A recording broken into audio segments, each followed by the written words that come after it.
What's up, NBA fan? What's up, all sports fans? This your boy JB, host of the Behind the Bench Podcast Network and channel, giving a shout out to the rest of the crew. That's right, that's right.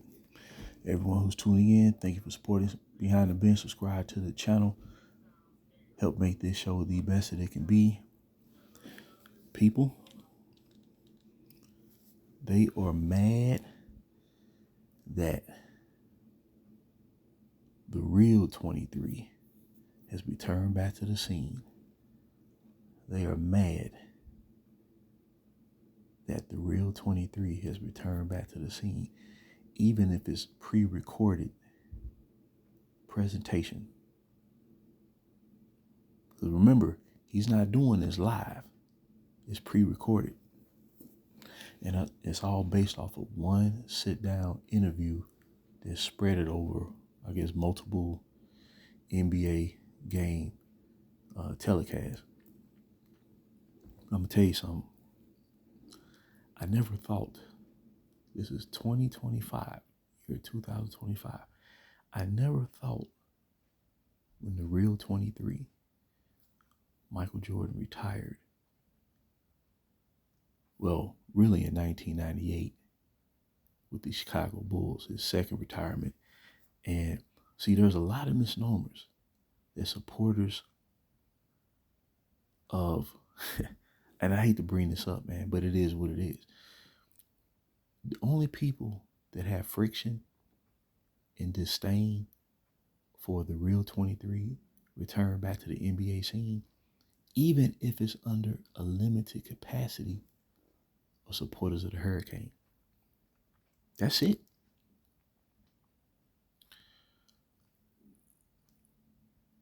I noticed the attempt to discredit Jordan. It started, when you get down to it, it started as early as 2011, but it started to ramp up in 2016. Then it started to operate like a locomotive by around 2020. And now it's in it's in full-fledged overdrive. And I remember saying to myself, the voice from within, they're just not trying to bring him down to all-time rankings to get people to consider him less than what he really is and what he deserves to be recognized for. They're trying to eliminate him from the basketball realm. This is for all the marbles. And see, when you invest in something for 20 years, and at first you had very rare instances of confrontation and pushback. But now, when the rubber really starts to hit the road and everything is happening to a T of what I anticipated how all this was going to go down and how all this was going to transpire and how all this would eventually finish up being. The era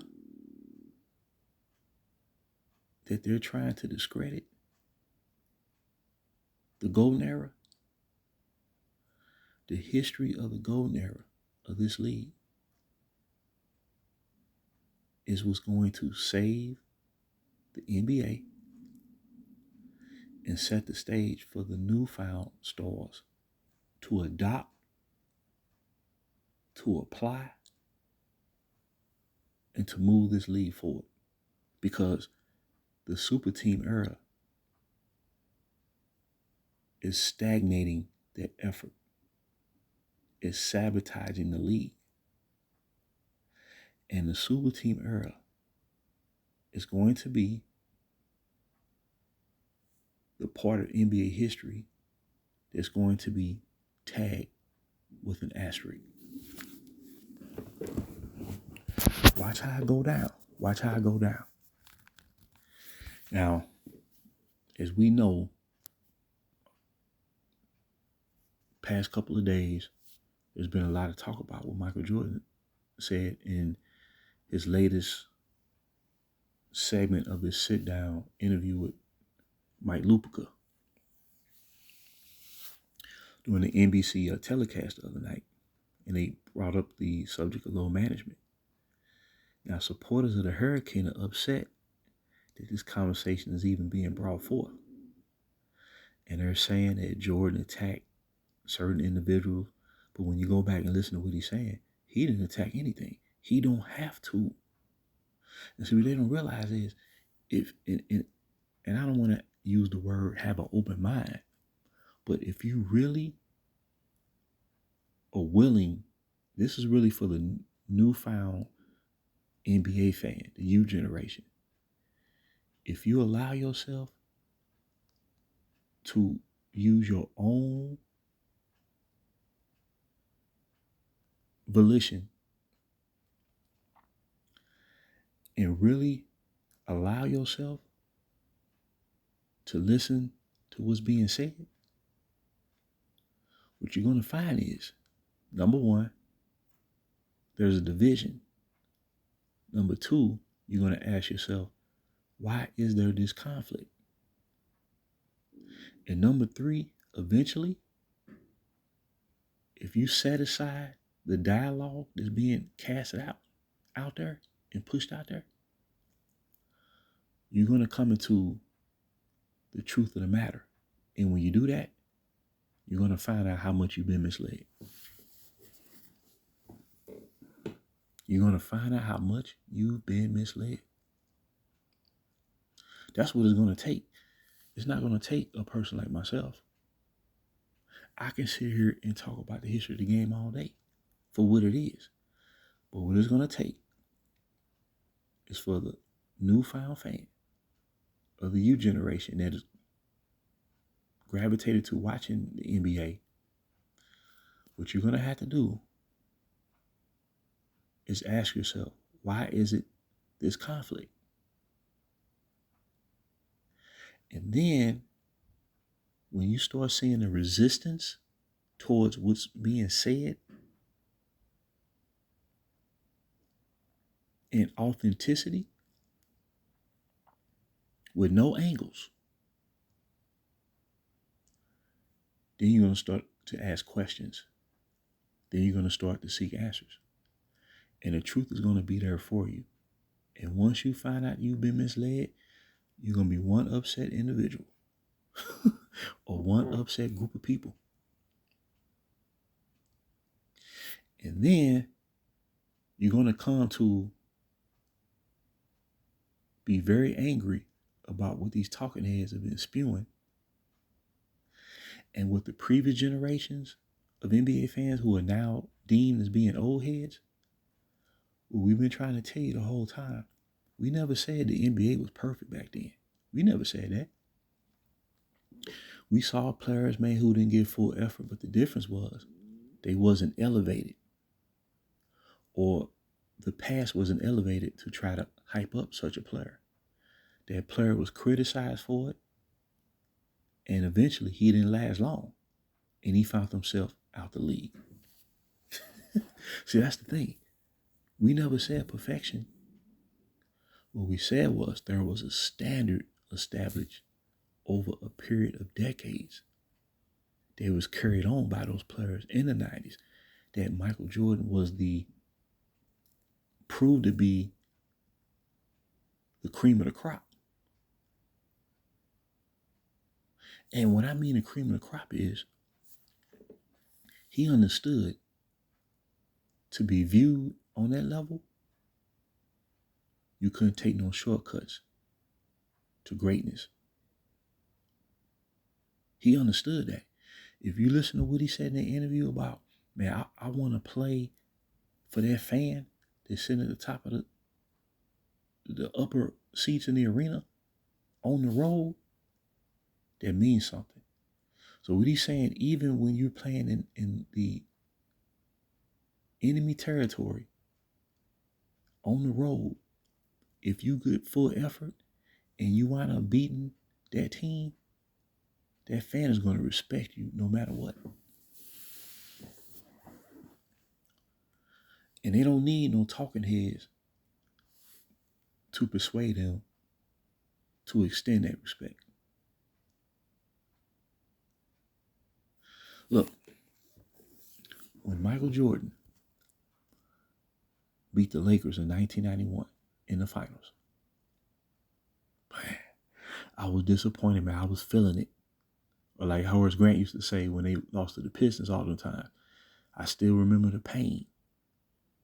I felt that, man, for weeks.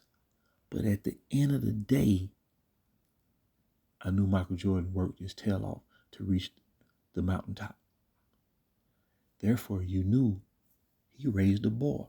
He raised the stakes, meaning he was the cream of the crop.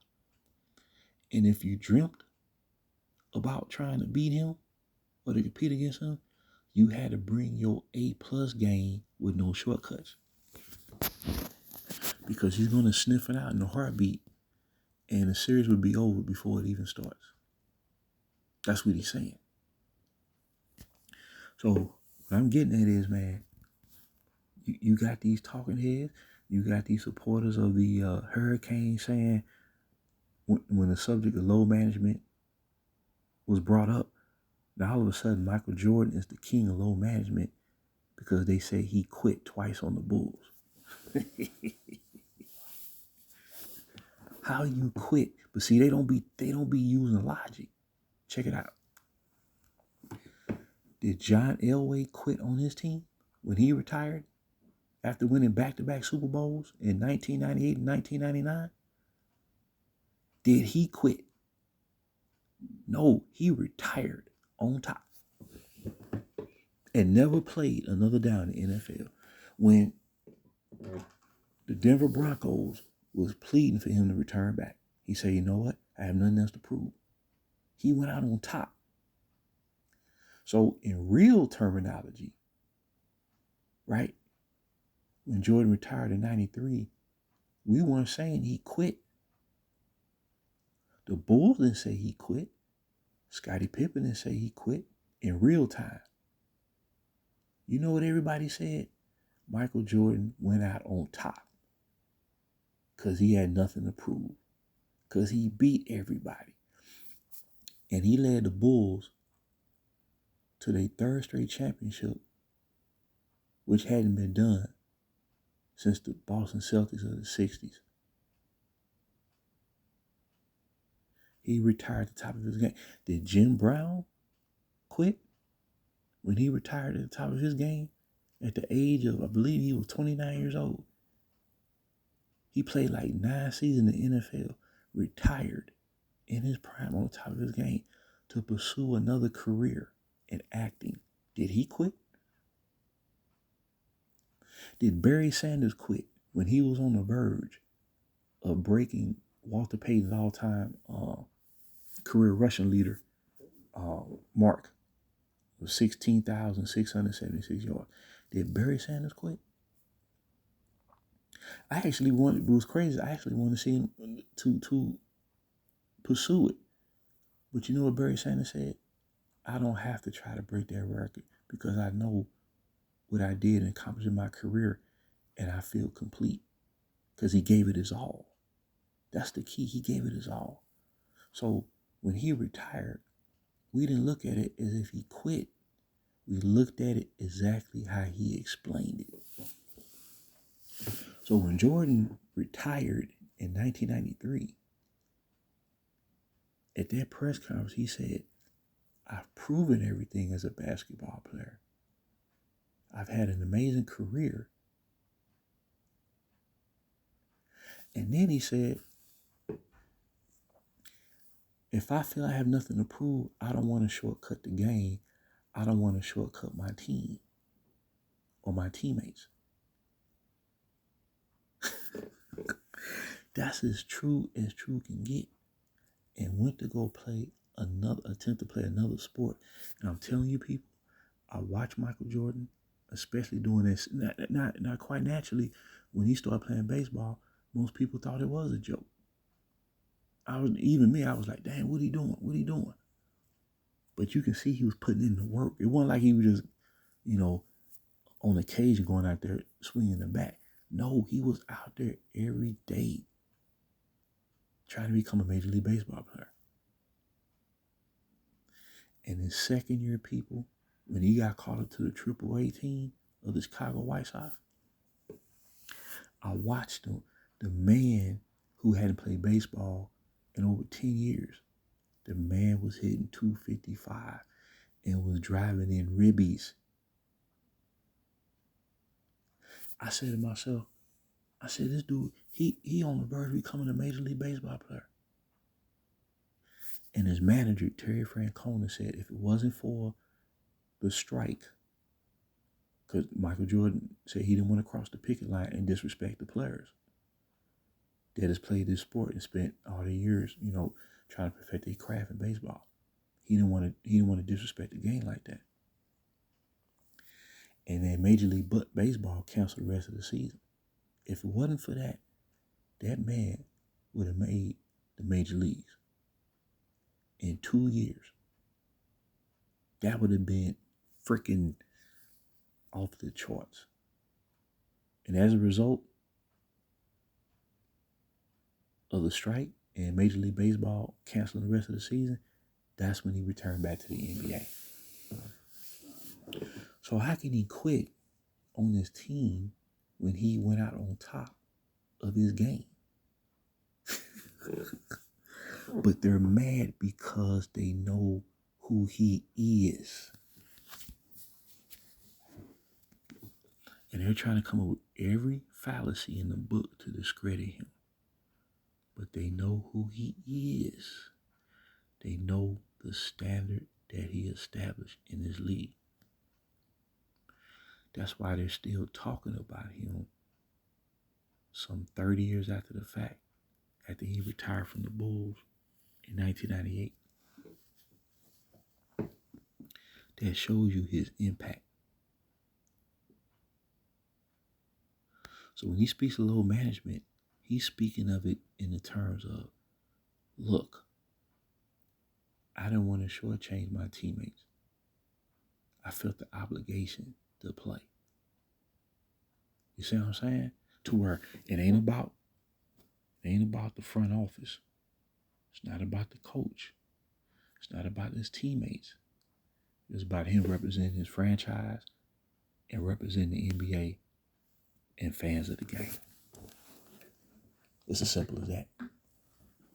The main critique about load management is that players are sitting out when they could be playing and the fans are not getting their money's worth. And the fans is what makes these leagues roll.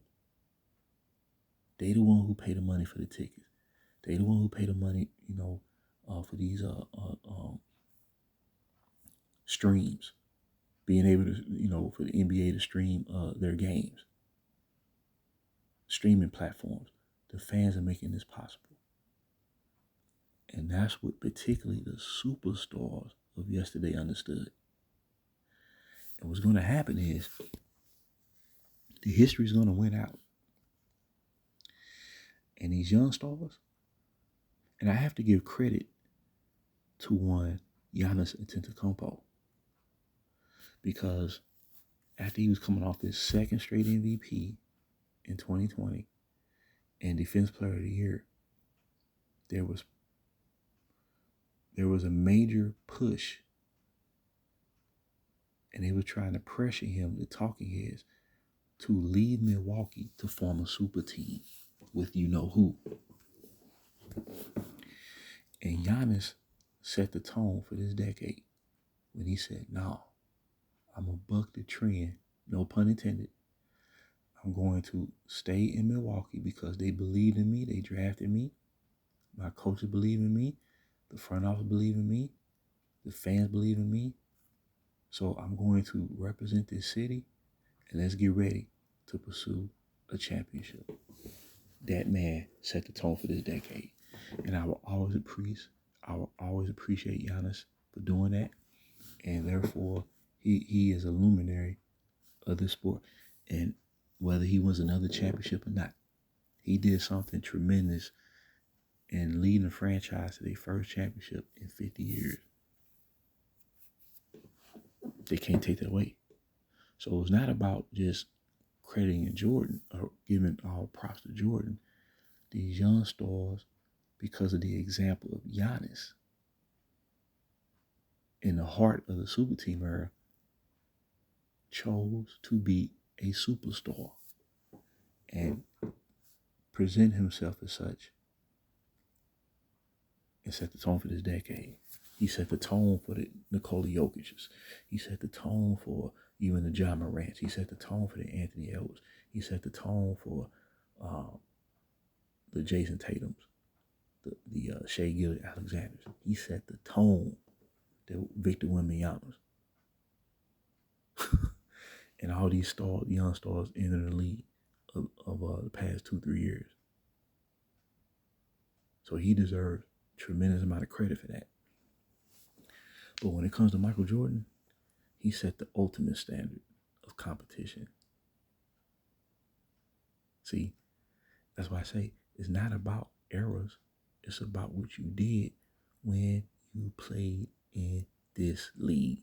And if you either maintain the standard that was established by your predecessors, or you even take it to another level, it's going to resonate years and decades after you are no longer playing and long after you retired. And this is why the Hurricane said 10 years ago, I'm trying to chase that ghost. So when you say you trying to chase that ghost, that means you know you behind.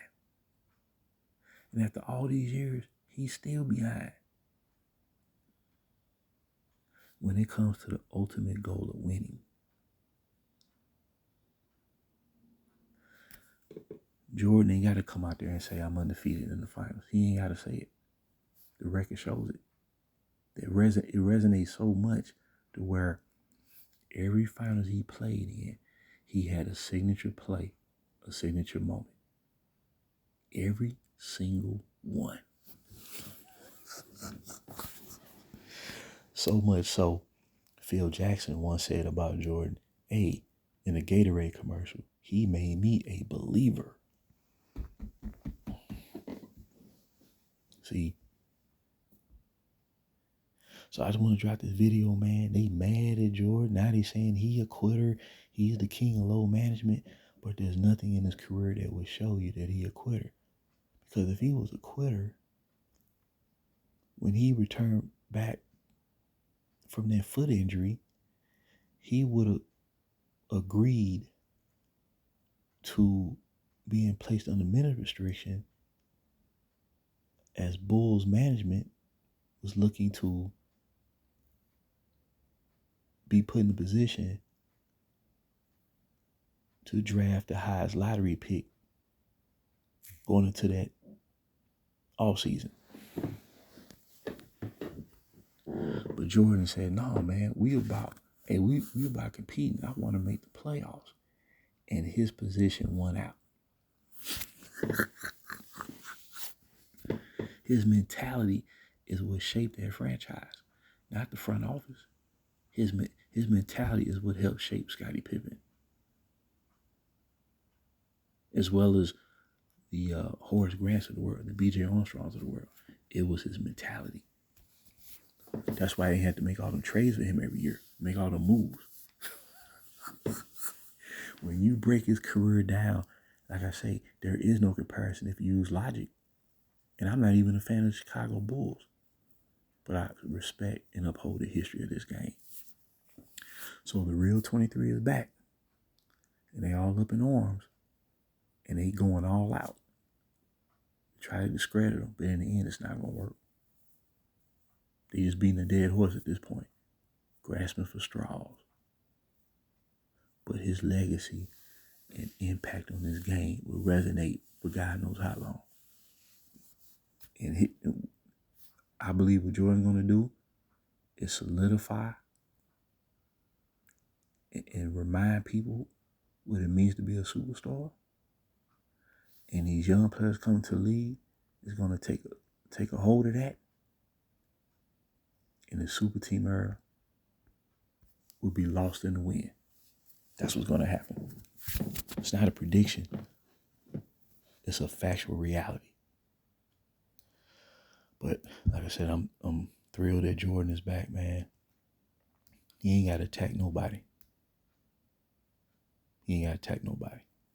They're the ones doing the attacking. But I just want to drop that nugget. Please leave your comments and thoughts. Until next time, this is JBBTB behind the bench.